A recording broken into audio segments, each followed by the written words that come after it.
21 August grenade হামলা মামলা বাতিল করে বিএনপির ভারপ্রাপ্ত চেয়ারম্যান তারেক রহমান সহ সব আসামিকে খালাস দিয়েছেন হাইকোর্ট। দুই বিচারপতির বেঞ্চ এই রায় দিয়েছেন। আসামি পক্ষের আইনজীবীরা জানান, কেবল রাজনৈতিক প্রতিহিংসা থেকেই মামলাটিতে তারেক রহমান সহ বিএনপি নেতাদের নাম জড়ানো হয়েছিল।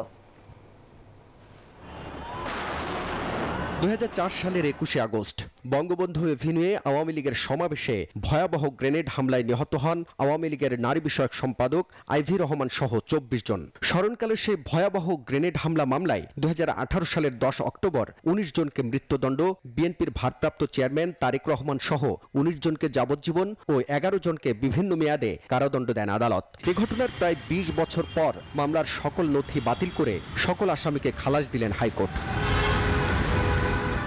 রায় ঘোষণার দিন ধার্য থাকায় সকাল থেকে আইনজীবী ও আসামিদের পরিবারের সদস্যদের উপচে পড়া ভিড় ছিল আদালত প্রাঙ্গণে। প্রায় 1 ঘন্টা রায়ের সারসংক্ষেপ পড়ে শোনান বিচারক। এতে তুলে ধরেন মামলার 3টি তদন্ত ও 2টি অভিযোগপত্রের যুক্তিতর্কের বিষয়বস্তু। পরে বিচারিক আদালতের রায় বাতিল করে দেন হাইকোর্ট। সমস্ত আসামিদেরকে মাননীয় আদালত খালাস করে দিয়েছেন, ইনক্লুডিং নন অ্যাপিলিং অ্যাকিউজড, অর্থাৎ তারেক রহমান সাহেব এবং যারা কাজী কায়কোবাদ এবং অন্যান্য যারা আপিল করতে পারেননি তাদেরকেও এটা উনি খালাস দিয়েছেন। আমরা কোর্টের কাছে কৃতজ্ঞ। যাদেরকে পরবর্তী চার্জশিটে আনা হয়েছে, কায়কোবাদ সাহেব সহ, এই পরবর্তী চার্জশিটের মূল ভিত্তি ছিল রাজনৈতিক বিবেচনা। এই রাজনৈতিক বিবেচনায় তারা বিচার করেছে কাকে কাকে আসামি করলে পরে রাজনৈতিকভাবে দোষারোপ করা যাবে। প্রকৃত আসামি তারা খুঁজতে যায় নাই।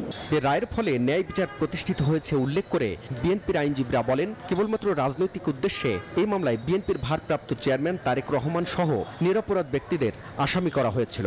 রাষ্ট্রযন্ত্রকে ব্যবহার করে নিজের রাজনৈতিক উদ্দেশ্যকে সাধন করার জন্য জনাব তারেক রহমান সাহেবকে এই মামলায় সম্পৃক্ত করা হয়। It's a political revenge, it's a political vendetta, and it's a political sabotage. Zia পরিবারকে রাজনীতি থেকে চিরবিদায়ের জন্য ছিল এই সরকার ছিল প্রতিশোধ পরায়ণ এবং তারা এটাকে ব্যবহার করেছে। এদিকে রায়ের পূর্ণাঙ্গ কপি পাওয়ার পর আপিলের বিষয়ে সিদ্ধান্ত নেয়ার কথা জানিয়েছেন অ্যাটর্নি জেনারেল। 21 আগস্ট গ্রেনেড হামলা মামলার ডেথ রেফারেন্স, আসামিদের আপিল ও জেল আপিলের উপর হাইকোর্টে গত 31 অক্টোবর শুনানি শুরু হয়। দেশে যে বড় বড় সহিংসতার ঘটনাগুলো ঘটেছে তার অন্যতম 21 আগস্ট গ্রেনেড হামলা। এই ঘটনার 20 বছর পরে এসে সাজাপ্রাপ্ত সকল আসামিকে খালাস দিয়ে নতুন নজির স্থাপন করলেন দেশের সর্বোচ্চ আদালত। একই সাথে 2টি গুরুত্বপূর্ণ প্রশ্ন এখন গোটা দেশবাসীর সামনে। একটি, নিরপরাধ মানুষকে কিভাবে একটি মামলায় ফাঁসানো হয়, অপরটি, এই ঘটনার প্রকৃত দোষী যারা তাদের খুঁজে বের করে কিভাবে বিচারের মুখোমুখি করা হবে, সেই প্রশ্ন এখন সবার।